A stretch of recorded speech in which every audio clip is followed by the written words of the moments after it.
So I'm going to introduce very briefly our speakers for this panel, and then I'm going to talk to you just for a minute about how we're going to proceed. So in the order we're going to go is Eric Biber from the University of California, Berkeley Law School, Kevin Baker from rPlus Energies, Jake Garfield from the Utah Office of Energy Development, Elizabeth Kronk Warner, who serves as the Dean of our law school here at Utah, and Pilar Thomas, who teaches at Arizona State and the University of Arizona and recently left private practice where she represented tribes and others in energy development. So I want to do something that's a little bit unorthodox before we start this exercise here, this panel. I'm going to list for you 7 facts in order about an energy development project on public lands. And what I'd like you to do as you hear each fact is check yourself on what you think about this particular project. I'm not going to tell you its name because I want you to think through, like, what are my reactions to this project? Why do I feel the way I feel?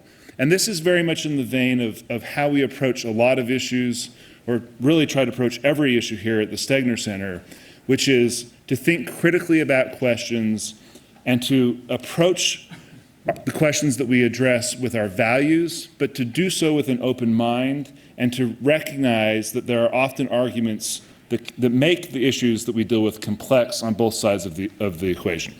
So here's fact number 1. The project is 118,000 acres. And to give you a sense of the size of that project, I did some quick math, and as my kids will tell you, I'm no math teacher, I'm a law professor. That's probably why I'm a law professor, is because I can't do math. But by my calculations, that 118,000 acres is about is worth 1.7 Salt Lake cities. So it's a big project. Okay, fact number 2, it's in the Nevada desert on public lands. Fact number 3, it will impact the wildlife habitat of critical species, including the desert tortoise. I just want you to keep thinking about how you feel about this project. Fact number 4, it will produce enough energy to power 2 million homes. Fact number 5, this is not an oil and gas project, this is a solar energy project. Fact number 6, the project was canceled unilaterally by the Trump administration with no notice to the public or the project developer. And fact number 7, Republican Governor Spencer Cox of Utah said this about the cancellation of the project, quote, "This is how we lose the AI energy arms race with China." Okay, so that is my introduction to our panel. I'm hoping that what we can do is approach the question of energy development on public lands with an open mind, and I hope what those 7 facts have done is show you how complex these problems can be.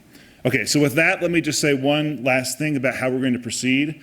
I have allocated to each of our speakers 2 to 5 minutes for opening remarks each. And then we're going to have a conversation amongst each other and with you all, so you'll be able to use Slido at that point. I've told our speakers, who I'm very, very appreciative that they're here, that I'm a kind person, but I am also a strict timekeeper. So I've warned them that 5 minutes they will be cut off, and they are forewarned. Okay, so we're going to start then with Professor Biber from Cal Berkeley.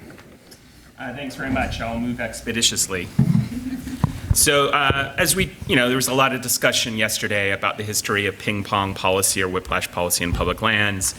That's been particularly true in energy policy, and in some ways, I think it's fair to say it's an accelerating dynamic. We're not just going back and forth on the old contentious issues about how much land you're going to lease or where, on what terms, or in the mining context on the fight over mill sites or the specifics of ESA consultation. The stakes have been increasing. So the Biden administration put a moratorium in on coal leasing. They made some significant efforts to think about scaling back fossil fuel leasing going forward, even though they did do a lot of permitting. Trump 2.0, as everything else, turns the dial up to 11 or beyond. They've been trying to rescind permits for offshore wind projects, for solar projects, blocking all solar and wind projects on and off federal lands. And that's created a real issue around stability in the policy environment, which creates challenges for investment. So it's no accident that the oil and gas industry has been actually quite concerned about the Trump 2.0 efforts to revoke permits because they see it as a model for a future administration going after fossil fuel permits on federal lands.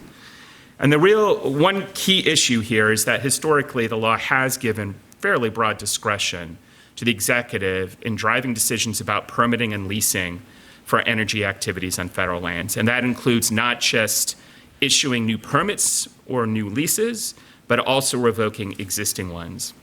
And that legal flexibility is what allows these swings in policy. What also drives those swings is increasing political polarization at the federal level. So in Congress, that polarization produces gridlock, something that speakers have regularly referred to over the past day or so.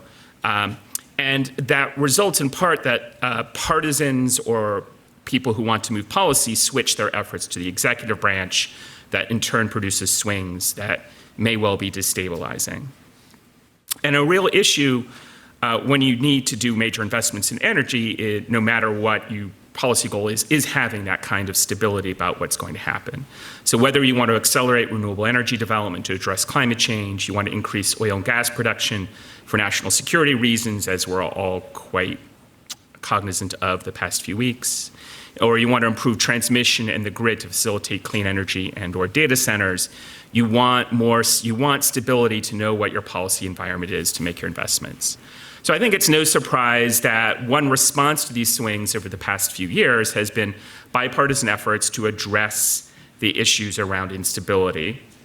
That's taken a couple forms. One is the concept of permitting reform or permit streamlining to try and accelerate energy project issuances up front.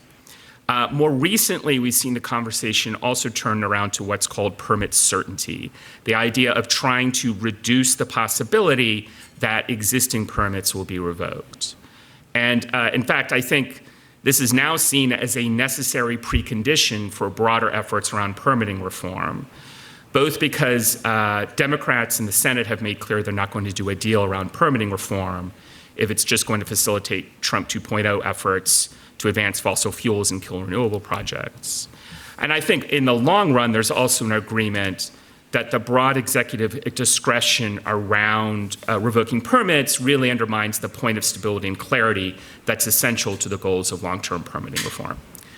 There are challenges here, though. First, getting bipartisan deals around permitting certainty requires some sort of agreement about what kinds of permits you want to provide certainty for, which requires some agreements about what your goals are. And that is sometimes hard to find in the world we're in. Second, permitting certainty is a delicate balance. The executive has discretion around leasing and permitting precisely because there may be a lot of good reasons to yank an existing permit. Permitting might be breaking the law, or to restrict issuing new permits or leases in certain areas to respond in changes in circumstances or policy goals. So how to write constrained discretion in the law ex ante is really hard, and it is a problem that gets harder as the Supreme Court increases presidential power. Third, what's to stop the losing side in any permitting certainty debate to just raise the profile of the issue, tap into political polarization, and stop any deal? This has been a frequent occurrence over the past several years in policy areas, including public lands. In general, bipartisan deals work best in our current environment when they involve low salience policy. Can permitting certainty stay low salience, and should it? Lastly, the underlying driver here really is broader political polarization in our country. Political scientists don't have any clear answers as to why polarization is increasing, and it is not a dynamic that is unique to the United States. If there are broader social and political dynamics going on here, public lands policy may just have to accept polarization as a given and see what we can do within that context. Is that? Perfect. And in time, we'll try this. So part of what we're trying to do here at the outset is just to frame some of the issues, and Professor Biber did an incredible job of that. We're also trying to give you a sense of some of the perspective that our speakers are bringing. So next, for an industry perspective, we're going to turn to Kevin Baker from rPlus Energies. Thank you, Lincoln. I very much appreciate that and the opportunity to be here. I've spent almost 27 years working in natural resources and public lands. I've actually learned through this career that if a stretch limousine ever pulls up in front of you, you can be sure it's not pulling up for you. Indeed, most of my professional life has been spent in small, rural towns, hoping that the hotel gym has more than just a treadmill and that the breakfast has a functioning waffle machine. While many of the projects I've worked on have been high profile and legally complex, my focus has always been the same. It's helping to navigate the important choices and impacts of how, where, and whether the United States develops its public lands and precious natural resources. That work has spanned all aspects of government and brought me into close collaboration with communities and tribes, where I've tried to help align policy goals and agency discretion with the practical realities of developing and permitting large-scale infrastructure. Today, my work focuses on pump storage hydroelectric projects, which are large-scale energy storage facilities that are essential to modernizing the grid and enabling access to reliable energy across multiple states. In reality, the regulatory scope and legal demands of permitting these projects is, quite frankly, a Frankenstein's monster. Whenever I talk to people about energy needs, I begin with this simple reality. We cannot meet it without using public lands. There is simply no way around that. Our nation is becoming increasingly energy constrained as we onshore manufacturing, electrify transportation, and integrate AI into every aspect of our lives. For the first time in our history, energy demand is outpacing our ability to add firm and reliable generation to the grid. As a result, we have seriously big problems and that require seriously big solutions. For me, the question of public lands has always been a question of priority. Federal agencies are directed to manage these lands for multiple uses, for recreation, industry, cultural preservation, wildlife habitat, and much more, for our benefit. The challenge lies in determining which uses take priority and at what cost. Too often, the greatest obstacle in development of our public lands is single-use advocacy that demands perpetual fidelity to an individual site. We lionize the idealism of conservation, but in practice, it produces gridlock and prevents actual conservation, leading to the reservation of public land at precisely the moment society needs it the most. Not in my backyard becomes the rallying cry that's echoed in public meetings, online forums, and political discourse. What I've observed is a broader aversion to change, one that translates into being comfortable acknowledging a problem, but an unwillingness to accept the burden of the solution. I think this is a cultural issue that NEPA, for its grandeur and its importance, is not designed to and can never solve. When we talk about balancing public land use, energy, and infrastructure, the real question for me isn't whether it's hard. We know it is. The more important question is this: what is the opportunity cost of not doing it? That question is too often drowned out by the loudness and polarization of today's public land use debates. Personally, I believe that the solution lies in true conservation. It's an approach that recognizes that we can develop and use our lands responsibly, that we can mitigate adverse impacts, and that we can coexist with other intended uses if we are open to it. For me, the true reward of working on public lands is simple and profound. It's creating real jobs and lasting economic opportunity for communities that need them the most. It's helping to deliver the energy resources that our nation depends on, and it's bringing tribes, local governments, agencies, elected leaders, and stakeholders together to find meaningful and workable solutions that respect the land, strengthen our communities, support our states, and move our country forward with the least possible impact and the greatest possible benefit. I'm looking forward to this discussion. Thank you.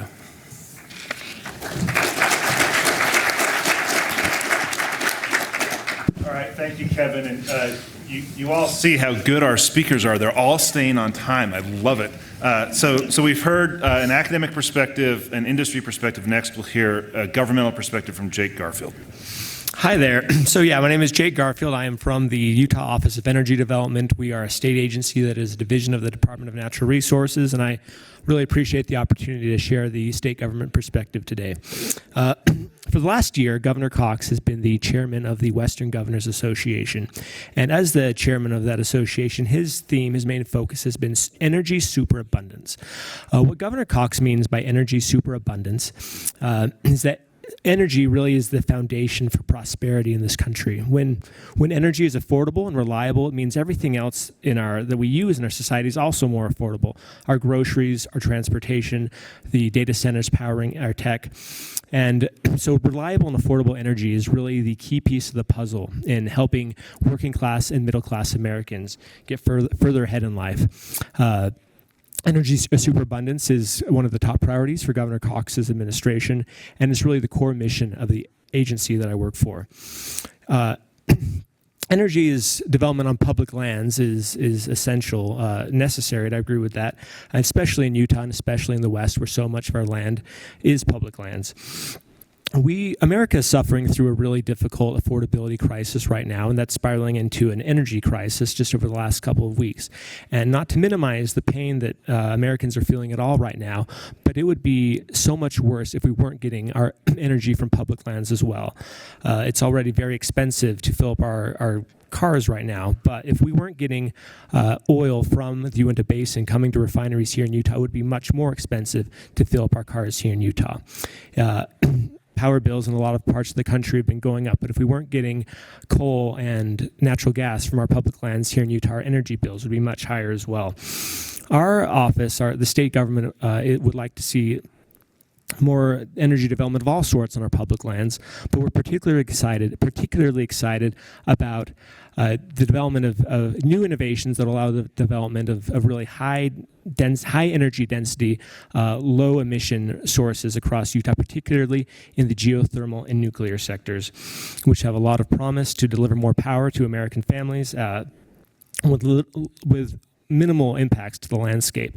Utah is a big place. We have a lot of public land here, and I think that as we focus on developing more of our high-density energy resources, we can provide the superabundance that Americans need while still preserving more of our lands for other multiple uses, whether that's livestock grazing, wildlife preservation, or outdoor recreation. If I could just highlight one example of this type of energy density I'm talking about. There's later this year, there will be a new uranium mine opening up in San Juan County in southeastern Utah. It's called the Velvet Wood Uranium Mine.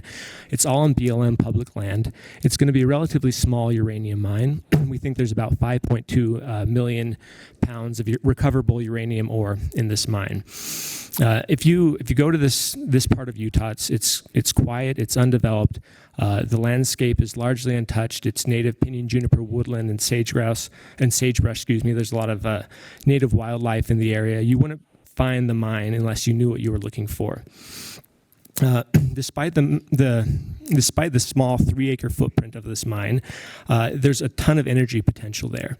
If there was some alternate universe where Utah was completely powered by nuclear power plants, the energy in this small mine could power all of Utah, every home, every business, every data center, every EV charger, for 3.5 years. So 3 acres of surface disturbance for 3.5 years of zero emissions power. That's the type of energy density we'd love to see more of in Utah.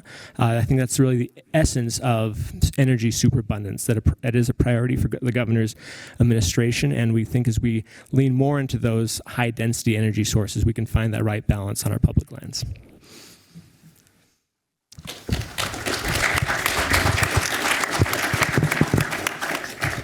Okay, so to round us out, we're now going to hear a couple of perspectives from the tribal perspective on energy development on public lands.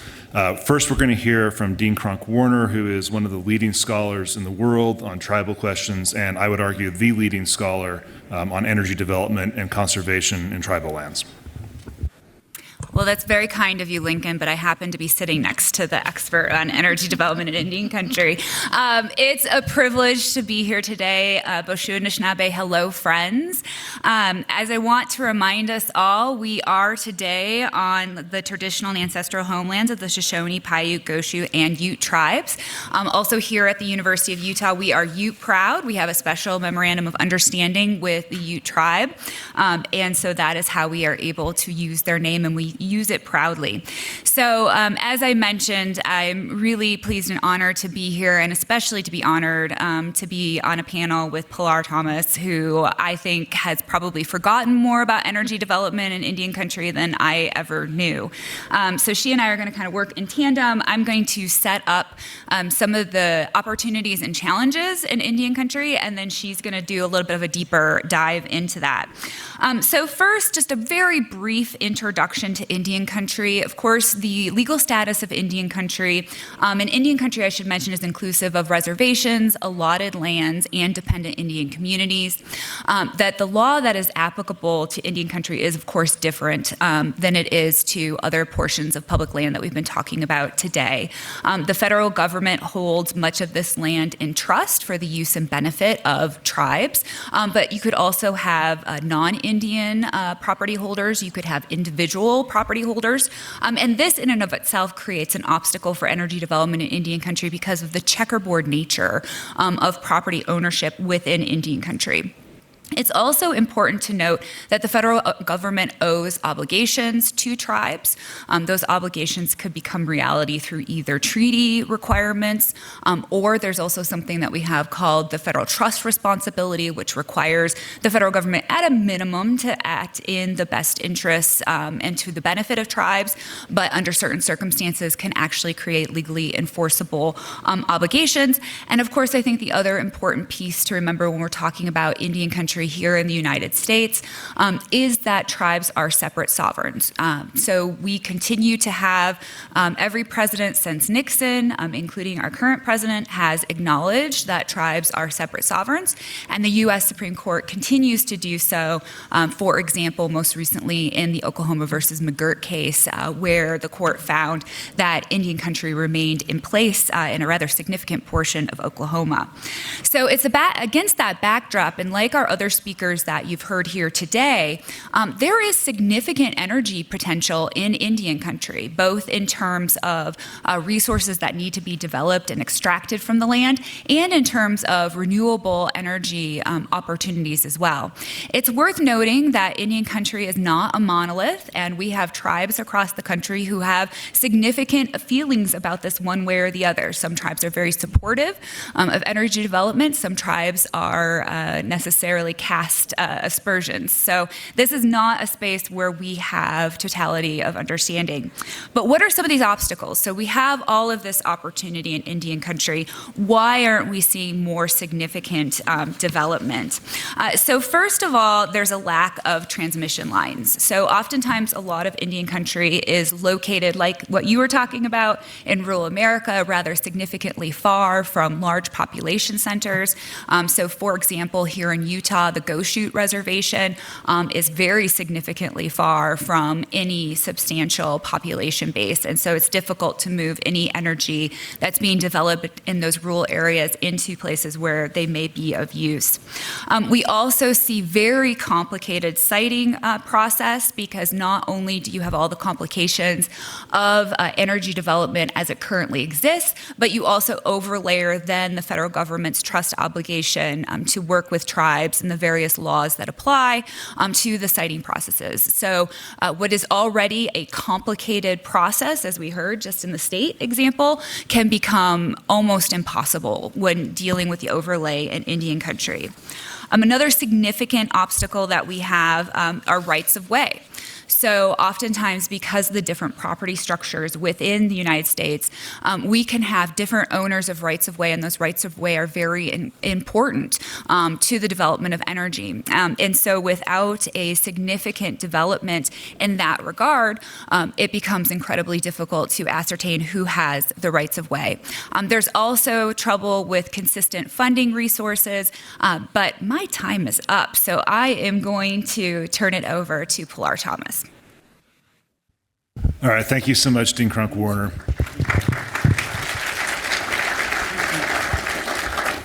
And Professor Thomas, you can bring us home. Dean, can you hear me?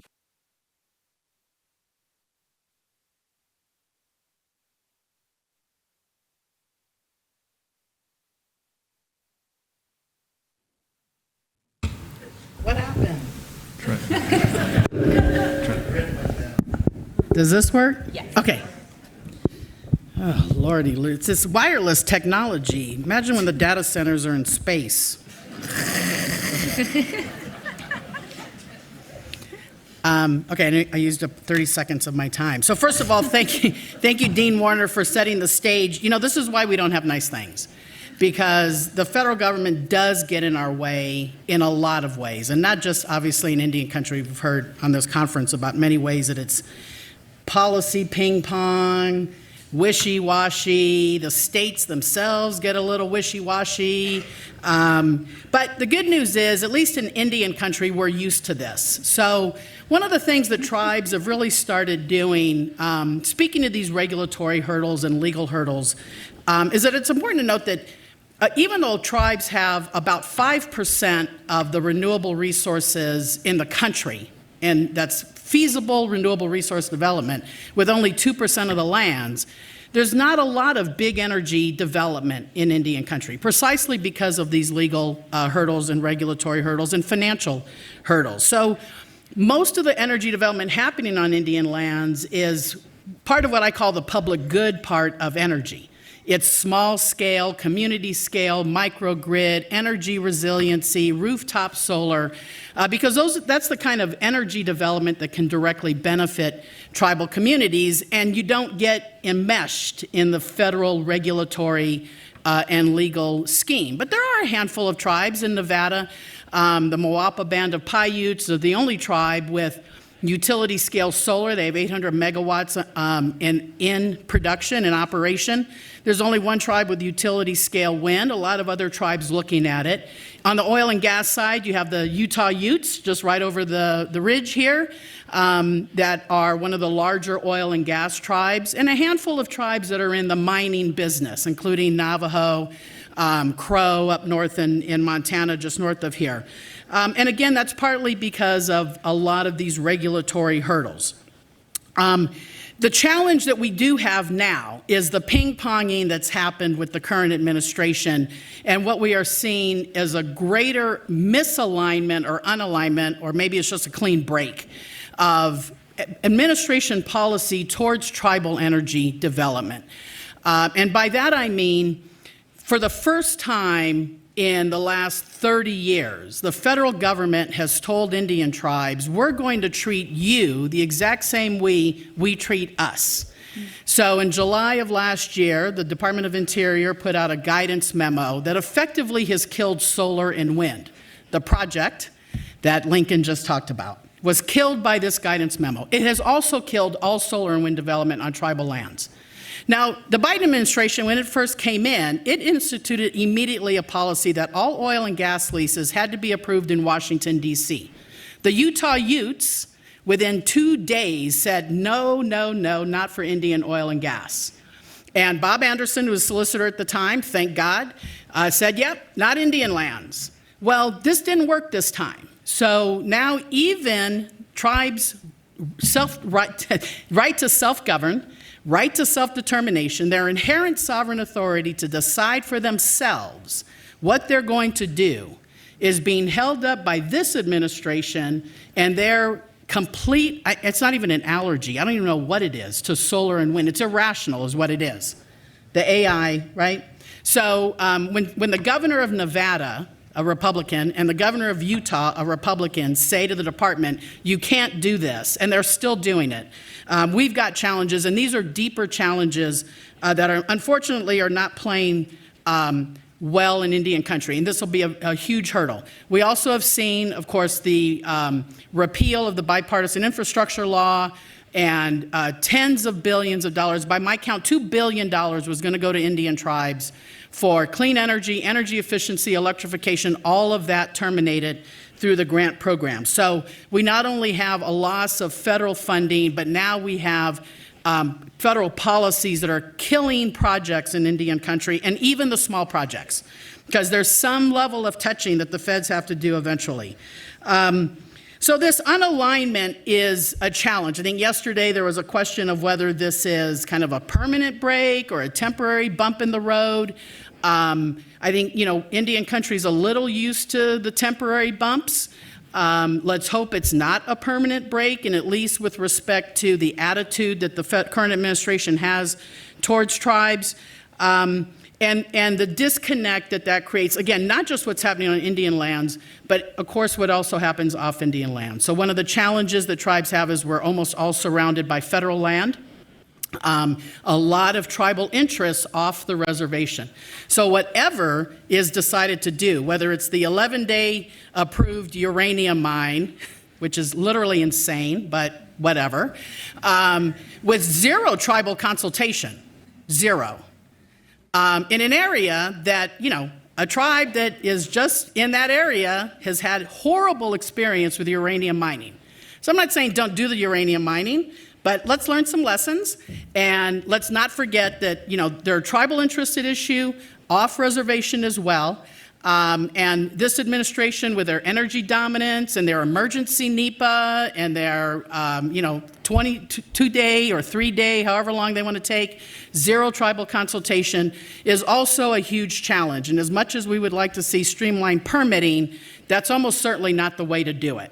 So having said all that, real quick, there are still some green shoots in all of this for tribes and for tribes to work with the federal government in these ways, no matter what the federal policy is. So there's more tribal institutional support. That's really good. More states are stepping up. I literally just had a breakfast meeting with the state of Utah's energy group, who was down in Cedar City yesterday meeting with the 8 tribes because they want to start engaging the tribes on the energy development that's happening here in Utah.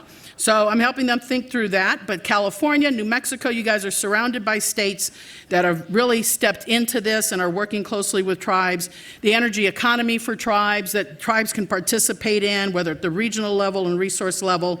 And tribes' own exercise of their self-determination is going to be critical. And it's going to be critical for the feds to achieve their goals, and states that have a lot of public lands to achieve their goals, and whatever their energy goals are. So with that, I don't know if I ran out of time, but thanks, Lincoln, for letting me go.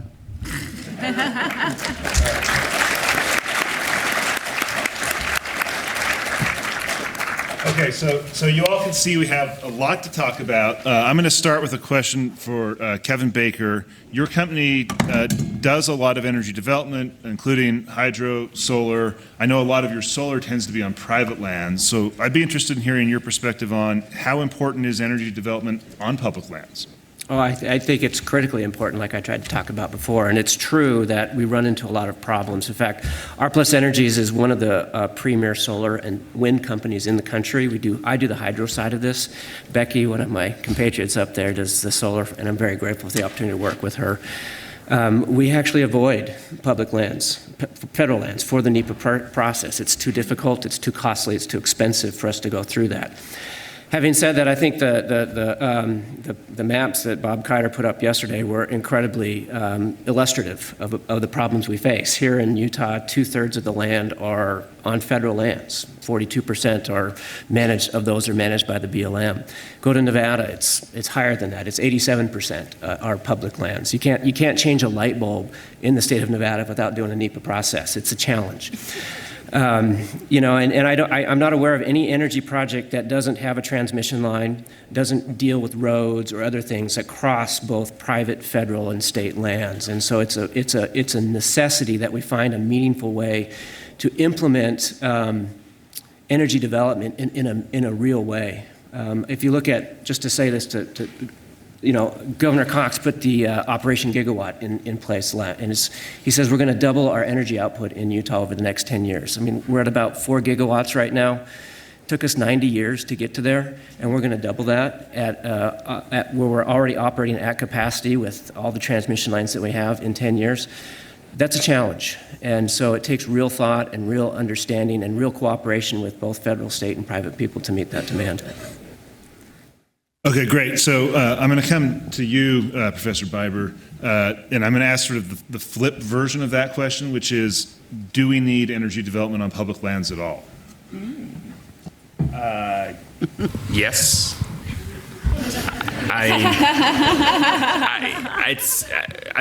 It's just sort of referred to just now. I mean, there's a lot of land, there's a lot of resources. I mean, yes, in theory, you could not do anything on any of those lands. That's going to assumably put more burden on other lands. There are some resources that are disproportionately on federal lands. Solar potentials in the U.S. is particularly high in the southwestern U.S. That's got a lot of federal lands. A lot of the oil and gas in the U.S. is offshore. That's all federal jurisdiction. So I don't think makes sense. Most of the hydro, a lot of that is permitted by federal agencies. It's on state, federal lands jurisdictionally because of state sovereignty or because of federal ownership. So yeah, it's hard for me to imagine that you don't do energy development on federal lands. Okay, so I want to make sure we get a little bit of a local perspective. So, Jake, I'm going to come back to you. I'm not going to ask you yet about the uranium mine, but I will tell you that in the Slido Q&A, there's a lot of questions coming in, so we will come back to that. And for those of you in the audience, please keep sending in your questions. But can you just give us a sense? I mean, you mentioned Governor Cox's Operation Gigawatt, and you talked about some of the ways in which energy development is starting to happen in different ways in Utah, but can you just give us a sense of sort of how it's unique in Utah in terms of energy development on public lands, and maybe if you could highlight a couple things you think will change in the coming years? Sure. So Utah has so much potential for so many different kinds of energy. People think that doubling our energy production within the next 10 years is crazy, but there are if you look at the math, it actually could make sense because of all the different things happening across the state. Just for an example, we have the largest enhanced geothermal project in the world being built right now. That's Fervo Energy down in Beaver County. They'll be putting power on the grid by this year. By 2028, they think they'll have 500 megawatts, which is a tremendous amount of power, completely emissions-free, using the heat beneath the ground. They're actually using technology pioneered in the oil and gas industry to develop these geothermal resources in ways that have never been done anywhere else on Earth. All that power is going to California. Why? Because California is willing to pay for the really high cost of developing this new technology. But that's not a bad thing for Utah.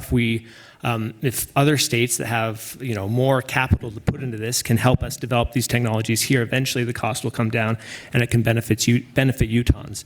Similarly, the Los Angeles Department of Power and Water just developed a green hydrogen and natural gas power plant near Delta, Utah. They invested $4.4 billion into that plant, both the plant itself and the transmission to get power to California because they need more base load power. Again, that's not coming to Utah, but it's California investments creating jobs here in Utah. Eventually, they'll be using more hydrogen, but right now they're starting out with natural gas, which is coming from public lands. Those are just two examples of innovative things happening in Utah that'll powering the rest of the country, while also seeing innovations here in the state. Here in Utah, we don't want data centers to ever be increasing the rates that Utahns are paying, but data centers can be a great economic development as well. Just a couple months ago in the Eagle Mountain area, one of the largest solar plants ever in Utah, the Faraday project, was opened up to service the Meta data centers in Eagle Mountain that's pairing solar panels, a huge utility scale solar farm with battery storage. So Utah has unique resources, that many of which are rare in other parts of the country, that can drive energy development, can drive our need for AI dominance, and really lift up our whole economy and improve our quality of life for Utahns here. So by leveraging all these different types of resources have here, we can. That's the vision of Operation Gigawatt, is becoming the real breadbasket for energy in the country. So, Jake, let me just ask you one really brief follow-up about that. I think people often sort of wonder why AI, why data centers, what value are they adding to society? I know in Loudoun County in Virginia, which has become a real hub of data centers, a lot of local jurisdictions now have moratoria on property taxes because of the tax revenue from data centers. If you go look at their schools, their high schools look like miniature universities. Is it jobs from these data centers that Utah wants? Is it the tax revenue? What is it we want from the data centers? That's a great question. Well, first of all, I want to say we don't want to do what other states are doing, which are allowing data centers to just build, use on the backs of taxpayers, and where rates are going up across the country. The legislature passed a law last year, SB 132, that prohibits that if a data center wants to build in Utah, they have to pay much higher rates than regular ratepayers. They have to go through our utilities and have a special tariff, or they need to get permission to build their own generation on site. So we're not going after data centers as aggressively as other states because we don't want rates to go up, and so we're not seeing quite as much interest as other states are seeing. That said, Utah, our country needs AI. We need to be at the forefront of AI while there's totalitarian adversaries trying to compete in the same space. It makes sense for a democracy as ours to take a lead in the AI race. At the Utah level, there are lots of ancillary benefits that can come from developing data centers in the state, particularly if a data center is developing its own on-site generation. That itself can create jobs, whether it's a natural gas power plant, whether it's a solar farm combined with battery storage. If they're generating their power, that can bring jobs, particularly to rural parts of the state that often have high unemployment, that need more jobs, especially in the energy sector. However, there's municipalities and counties in the states within Utah that see a lot of value in the property tax value that data centers will pay if they're built in Utah. So, yeah, I don't think we'll ever be kind of the forefront in data center development like Northern Virginia is, but we are seeing more of that in Utah. And if they can do it the right way without taking too much air, taking too much water, I think it can be a good thing for the state. So, Dean Hartcorner, I want to come back to you for a little bit of the tribal perspective. Listening to your remarks, I heard, and to Professor Thomas's, I think 2 or 3 things that seemed like maybe make energy development different on tribal lands than other public lands in the U.S. You mentioned the trust responsibility, the checkerboard nature of some of these lands, and then also just sort of, I think Professor Thomas mentioned the way in which tribes have sovereignty but are subject to the whims of the federal government in ways that maybe states aren't as much. Are there other things you would identify that make energy development on tribal lands particularly different or challenging? One of the challenges that we have now under the Trump administration is a big challenge to energy development in Indian country had been effective financial schemes, because a lot of tribes were not in the position to be able to develop energy resources solely by themselves. And under the Biden administration, the IRA had gone a long way and had pumped millions of dollars into energy development in Indian country, as I believe Pilar mentioned earlier. We've seen rollbacks of that, as she mentioned, significant rollbacks to the point where it's, I don't think it's wholly stopped, but it's pretty close. Year and a half. Yeah, it's pretty close to coming to an end. So that was a huge obstacle prior to the Biden administration, and I think we're going to see it, absent some significant change, we're going to see it becoming a big obstacle again in a year and a half.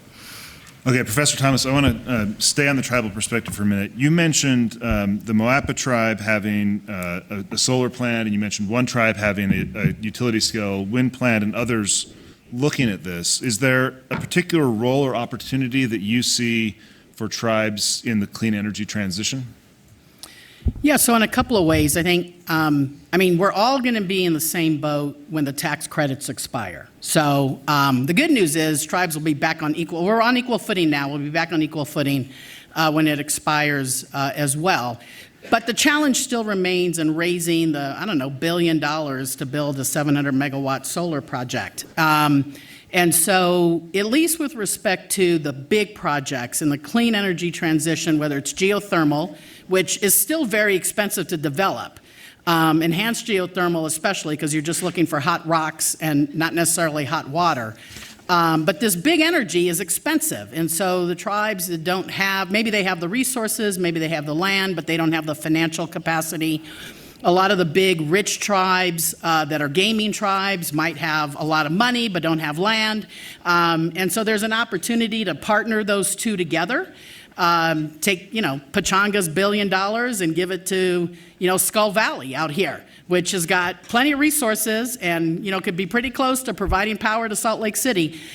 So those are some of the opportunities and still some of the challenges that we have. Let me just add one more challenge, which is because of the trust responsibility, the BIA, Bureau of Indian Affairs, which we affectionately refer to as bossing Indians around, also has lost like 25% or 30% of their staff. And so when a tribe does want to do something and they have to go to the BIA and there's no one there, Moapa, we just submitted a lease before I retired. We submitted 2 leases for about 500 megawatts of two solar projects. And the first thing the BIA said was, we have 1 realty specialist to look at this. And so, even when they're willing to get the stuff done, do they have the resources to do it? So those are a lot of the both external and internal challenges that we have outside of the law itself. Okay, let me ask a question that's open to anybody on the panel who wants to answer it, although we don't all have to answer it. So whoever's first can have it. We've mentioned a few different ways in which regulatory reform might change or improve energy development on public lands, from better balancing other interests, including recreation, grazing, et cetera, to, I think Professor Biber mentioned the idea of sort of permitting certainty. Are there, if you had a magic wand, are there 2 or 3 things you would say ought to happen going forward on the law or policy landscape to make energy development on public lands better? Okay, Kevin. I'll take a shot at that one. Yeah, I think when I look at NEPA and I look at the process, it takes us, right now I'm in the FERC process let's take our Seminole project in Wyoming. We have 5 federal agencies, all of which have a decision to make, whether that's land use, water use, licensing for the project to operate, those types of things. This is a hydro project? It's a hydro project, Okay. That's correct.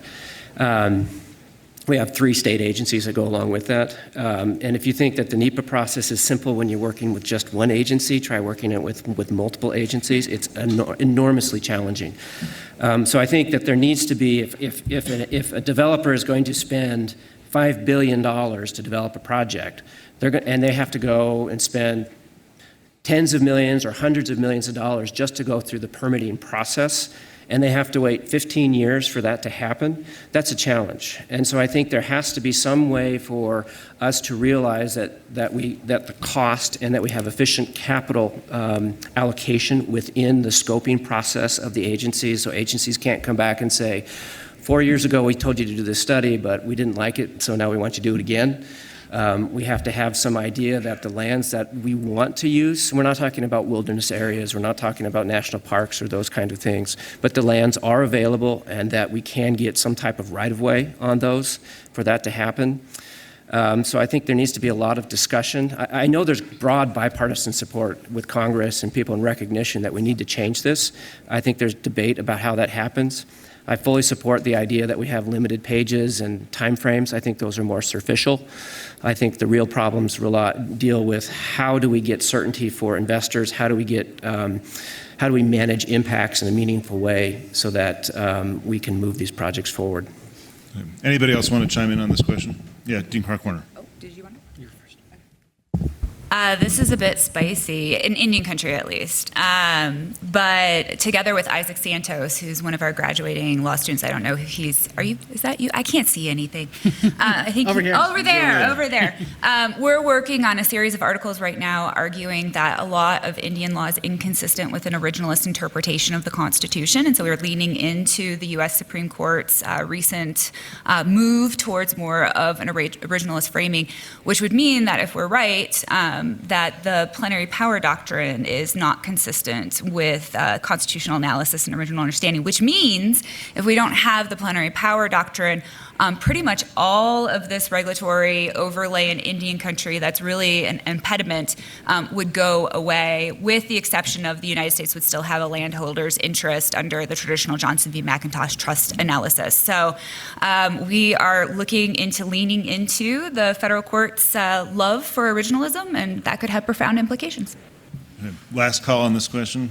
Jake? Oh, just real quickly, I wanted to mention that here in Utah, our Division of Oil, Gas, and Mining, which does permitting for mining and oil and gas development, is looking at working really closely with the Bureau of Land Management to have to work together on the permitting side to increase efficiencies. This wouldn't be cutting corners at all. Wouldn't be compromising anything with safety or environmental protection, but finding ways to kind of work to combine their processes so that a potential applicant can do both state and federal permitting concurrently.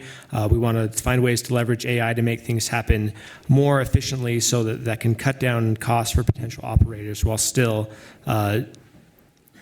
making sure that we're protecting our lands and doing development the right way. So just hopefully that'll work, and we can then find other ways to cut down on permitting times. Can I add just one real quick? Yes, So please. one of the things that happened in the beginning of the Obama administration was the tribes, oil and gas tribes, came to the Department of Interior and said, there's this law on the books that requires you to set up a one-stop shop for us to have multiple agencies in one place, approving all of our oil and gas leases, our permits to drill, doing the NEPA on it, et cetera. And that model it was started sort of under Secretary Salazar. I think he called it the Smart Start program or something. And then they tried to develop some kind of areas of expertise within the department. So they like a transmission line team that worked all over the country to do just the transmission lines instead of trying to teach everybody across the country how to do transmission lines. I think going back to that model, when you have multiple agencies, may be a better way to kind of ease that a little bit, and maybe even codifying it in statute so that there's a forced coordination instead of kind of what the executive orders do or don't do. Okay, so I'm going to ask one more question of mine, and then we're going to start pivoting to questions from the audience. So, with my questions at least, you've either got a scouting report or you've seen me at the mound before. With the audience, we're going to start spicing this up a lot. Okay, so my next question, I'm going to turn to you first, Eric, and then anybody who wants to chime in would be great. If you pull the lens back and think about sort of energy policy generally in the United States over the last several decades, for a long time we had what I would call very strong common ground in terms of how we viewed energy. The idea in the US was we would have plentiful energy that was cheap, and increasingly we wanted to make it clean, right? Reduce pollution and environmental impacts. And if you look from one administration to the next, whether it was the Clinton administration or it was the Bush 43 administration, that was a through line. Maybe there were moves around the edges or in direction, but that was a through line. In recent years, energy has been really polarized, and we've heard that about public lands throughout the symposium. On this panel, we've heard about ping-ponging and political polarization. So my question is, what is the potential common ground going forward where we could remend as a nation and view ourselves as Americans rather than as blue and red? And what would that common ground around energy be? Yeah, it's a big question. I guess I'm a little pessimistic on this right now, unfortunately. And I think in part because it's not unique to energy, as you noted, it's across policy areas.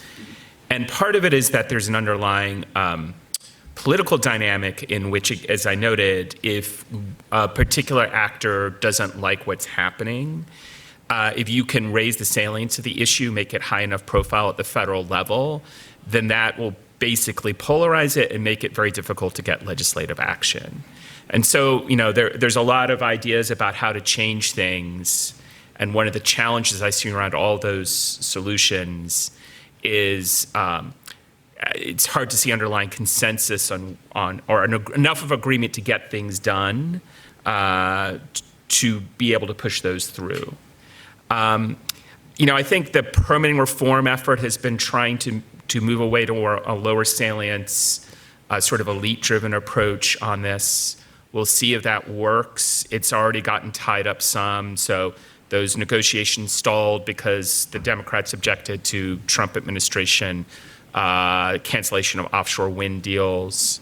So I wish I could give you a happier story about that. I think, a lot of small ball policy fixes maybe get traction because they can go through, you can do deals, people, and they're sort of everyone seems they're at least not worse off. That I think only gets you part of the way on these problems. Ultimately, there's going to have to be some winners and some losers, and it's really hard for me to see in our current political process how we can get to a situation where people accept losing and believe that there'll be a repeat play where they can come back and get something back down the road. In other words, one of the challenges of coming to an agreement is a belief that you will be able to come back to the table and it's not conclusive. And everyone believes, there's a broad belief that if something passes, it's locked in and you're locked out. And that is sort of an artifact of the congressional gridlock, but I think it creates a really difficult bargaining dynamic in terms of legislative action. Others want to chime in? Yeah, please. So I'm actually an optimist on this question, but I think we'll always see, some political rancor both on intermittent resources like wind and solar, as well as fossil fuels, of course. But we've seen so much kind of bipartisan interest in the type of high-density, zero-emission sources I've talked about earlier. The behind the scenes, the Biden administration, I think, was very favorable towards nuclear power. They were doing a lot of things to make it more feasible to develop small modular reactors, nuclear reactors in this country. The Biden administration was very favorable towards geothermal policy and finding ways to help spur development. Now the Trump administration came in, and maybe they're a little more enthusiastic, but it is the policy direction is moving in the same direction in a pro-nuclear and pro-geothermal space.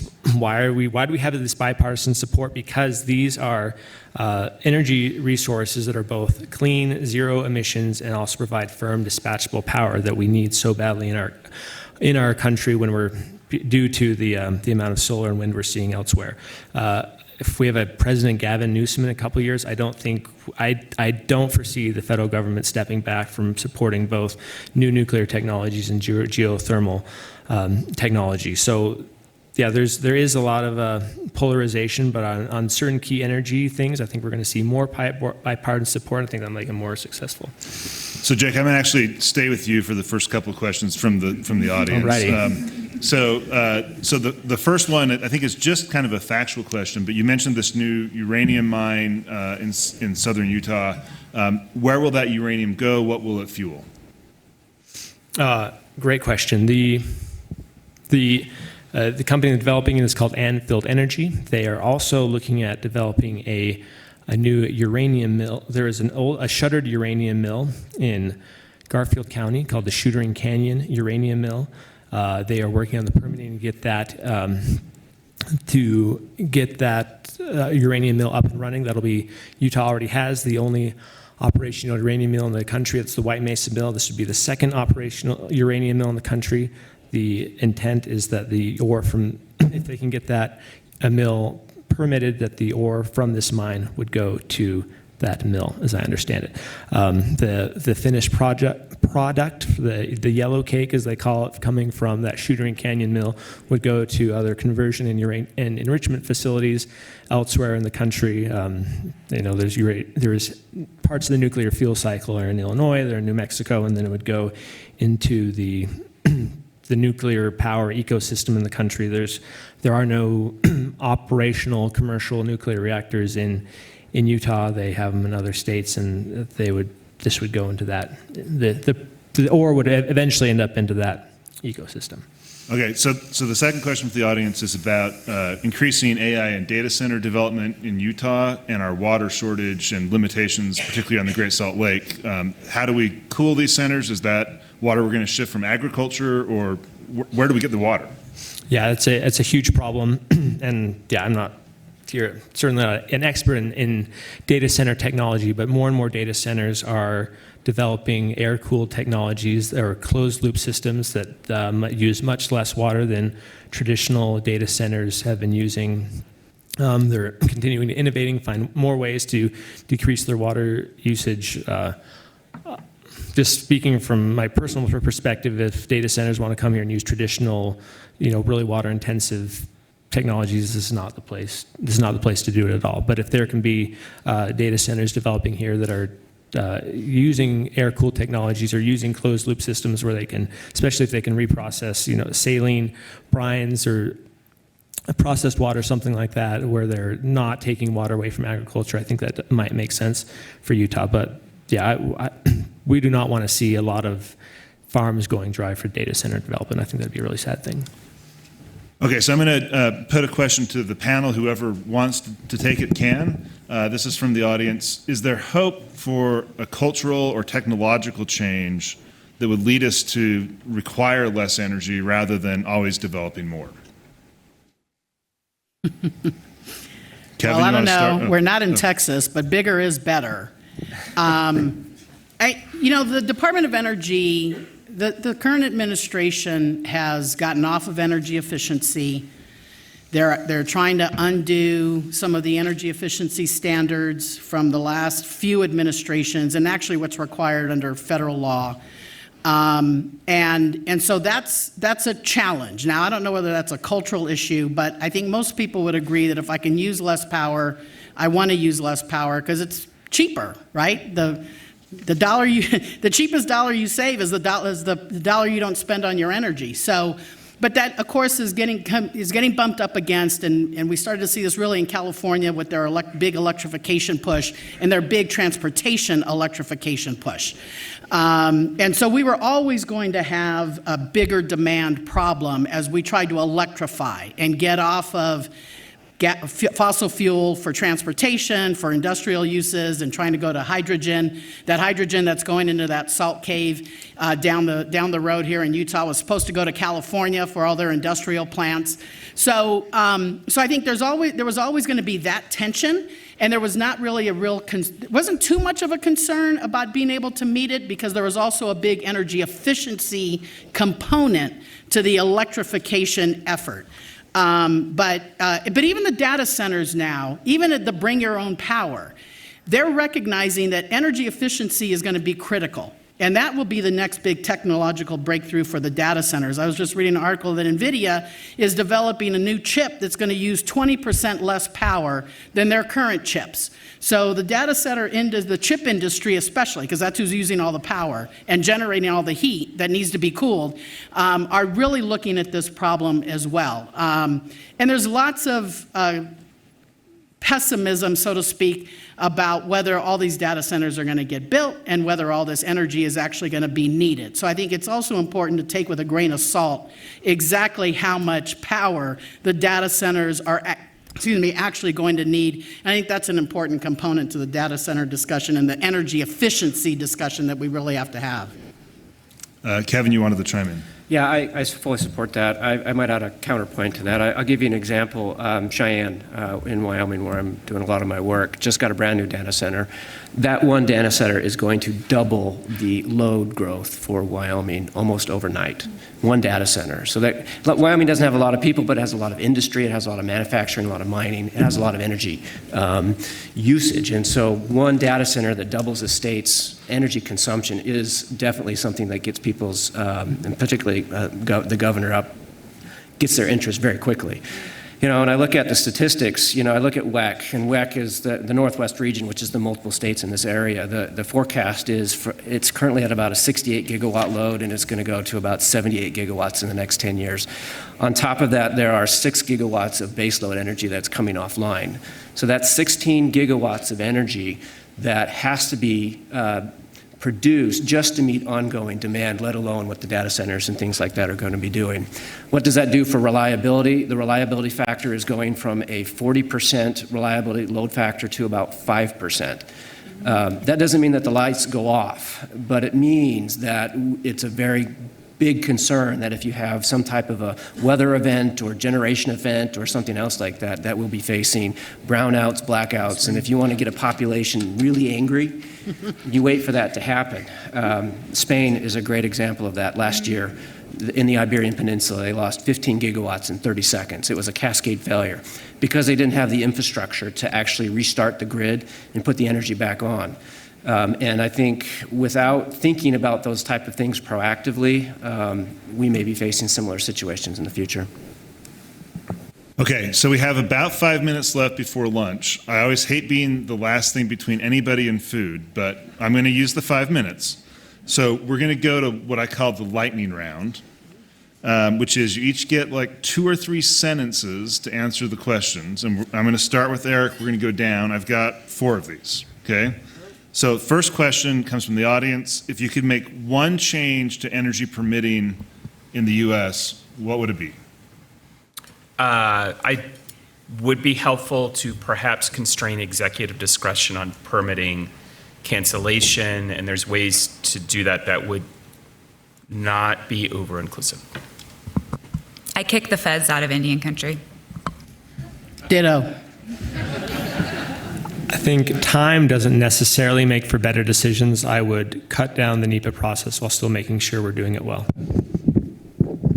I would agree with that. I think we shouldn't be picking winners and losers. It's all electrons on board for me right now. Yeah. Okay, so we're gonna stay down with you, Kevin. We're gonna come back, and you can answer this yes, no, maybe, however you want, and then you can give a sentence or two explaining why. This is also from the audience. Is AI a boom, or is it a bubble? It's a boom. I look at even the presentations every day. Every person had a picture on there from AI today. I don't think that's going away. The amount of energy that's required just to produce one of those pictures, you multiply that and magnify that by the factors of just what we saw and across the United States, it's massive. I would just say it's both. It's certainly a boon, but there's a lot of speculation, people saying they're going to build projects I don't think are real, so it's kind of have to be careful to see which one it is. I'm going to pass. I just asked this question of my decanal colleagues here at the University of Utah, who are the deans of science and engineering, and they said, absolutely, it's here to stay. All of the biggest problems are being solved by AI, and they gave the example of the unsolvable protein folding, which was recently solved by AI.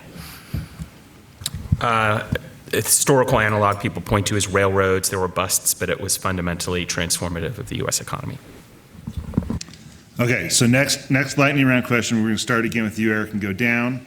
Are there areas of public lands or types of public lands that just should not be used for energy development, period? Yeah, I think there'll probably be a broad agreement on wilderness, national parks, wildlife refuges, core endangered species habitat. Those are the areas that occur most immediately to me. What he said.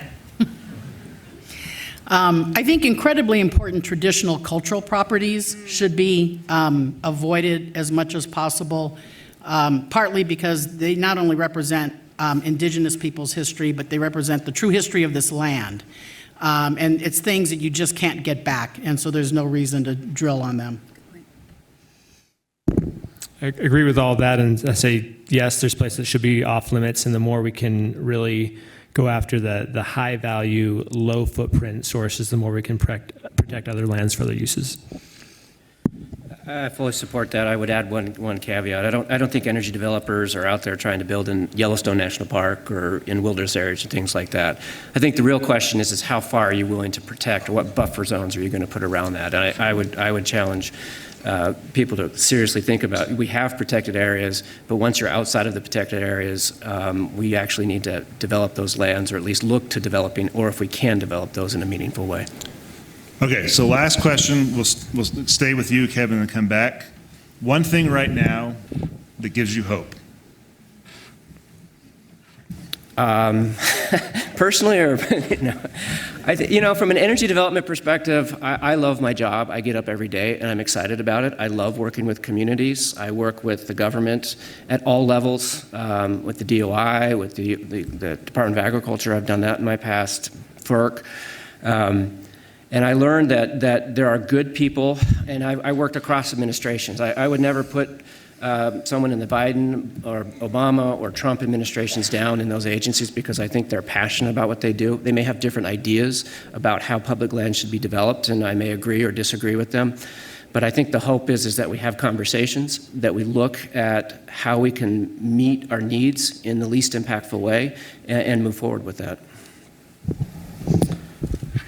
There's a lot of technological innovation that gives me hope. In Kemmerer, Wyoming right now, the TerraPower company is developing a small modular nuclear reactor. This is it's far safer than traditional nuclear power. There's far less waste, and it's expensive initially, but if technology like this can be replicated around the world to complement renewable resources, we can have firm baseload, emissions-free power. You know, it might be decades away, but the innovations make it look like it really is a possibility for the whole world. Well, as a teacher, I'm going to say our students and young people. I mean, I think that there's always an effort to make things better. Maybe in 10 years when, no disrespect to the older boomers in the group, but maybe in the next 10 years, they'll actually get a chance to step into leadership positions and bring their freshness, their willingness to change, their flexibility, their resiliency. And we will see more innovation, we will see more collaboration. And I think I have a lot of hope in the younger generations today, probably more than I had 10 years ago or 20 years ago. Yeah, ditto. I'll echo that. If you had a chance to be at the banquet last night, you met some of our amazing students here at the S.J. Quinney College of Law, and they're just phenomenal, and that's not unique to the University of Utah, although ours are the best.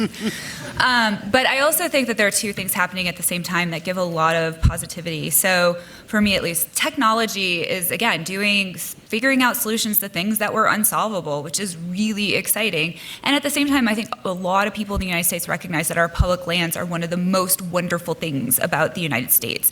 And so I think there's healthy respect for both of those things. So I always have faith and hope that we can find a way forward. Battery storage, geothermal, and direct air capture.